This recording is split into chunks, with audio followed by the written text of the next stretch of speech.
নমস্কার বন্ধুরা, আমি আবারও চলে আসলাম রান্নাঘরে এক দারুণ স্বাদের রেসিপি নিয়ে। এইখানে কিছুটা আমুদি মাছ কেটে ভালো করে ধুয়ে আমি হলুদ মাখিয়ে নিয়েছি।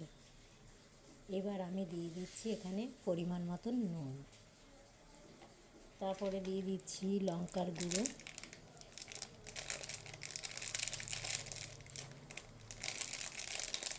প্যাকেটটা ভালো করে কেটে নিতে হবে। দিয়ে দিচ্ছি এখানে কিছুটা আমি পেঁয়াজ, টমেটো আর একটা ছোট দেখে আলু কুচিয়ে নিয়েছি, সেটাও ভালো করে ধুয়ে নিয়েছি। এবার জল থেকে আমি তুলে নিচ্ছি।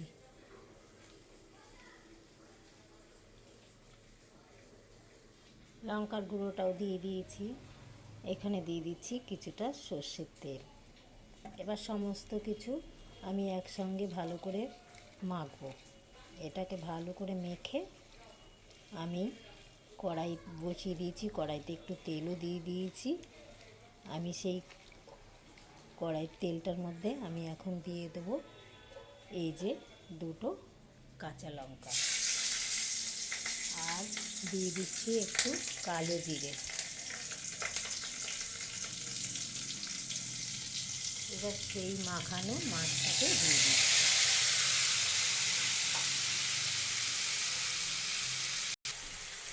এবার হালকা করে একটু এপাশ ওপাশ করে উল্টে দেবো।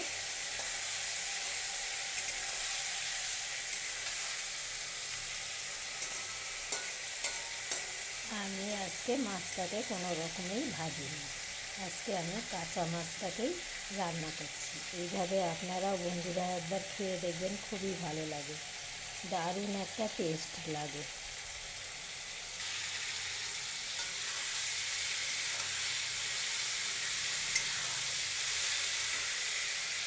এবার সেই বাটিটা ধুয়ে সামান্য একটু জল দিয়ে দিলাম।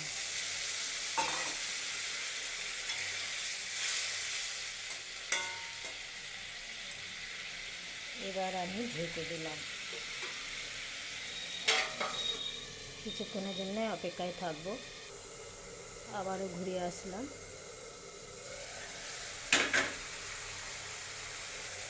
যথারীতি মাছ চচ্চড়িটা হয়ে গেছে, আমুদি মাছ চচ্চড়ি।